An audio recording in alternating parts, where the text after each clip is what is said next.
I don't think any of the Kardashians have as much money as a lot of people think they do. Not to say that they're not rich, but they definitely don't have the kind of wealth that they pretend to.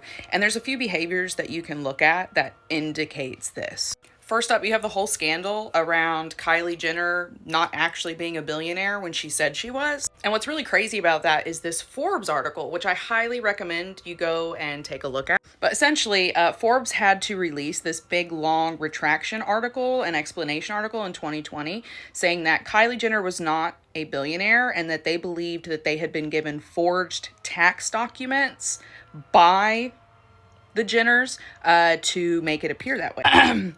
Similar to Donald Trump's decades-long obsession with his net worth, the unusual length to which the Jenners have been willing to go, including inviting Forbes into their mansions and CPA's offices and even creating tax returns that were likely forged, reveals just how desperate some of the ultra-rich are to look even richer. And they also talk about how the Kardashians essentially lied about the worth of Kylie's companies and the amount of business that they were doing before they sold it to Coty. But that's not the only behaviors we can look at that are not the behaviors of truly immaculately wealthy billionaire people. And one of those great examples is the example of Kim Kardashian running around with trash bags full of cash that she got from internationally disgraced billionaire and criminal Zhou Lao.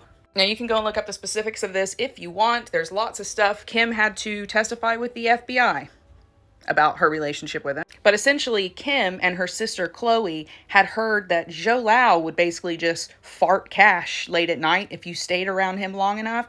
So they went to a party and played a bunch of baccarat with him and just waited until he started handing out cash to them in trash bags. That's not billionaire behavior. That is desperate, grippy behavior. That's not, I'm so rich, luxury, private planes behavior, right? So yeah, just take anything a Kardashian says with a grain of salt and never, ever, ever, ever underestimate their greed and their desperation.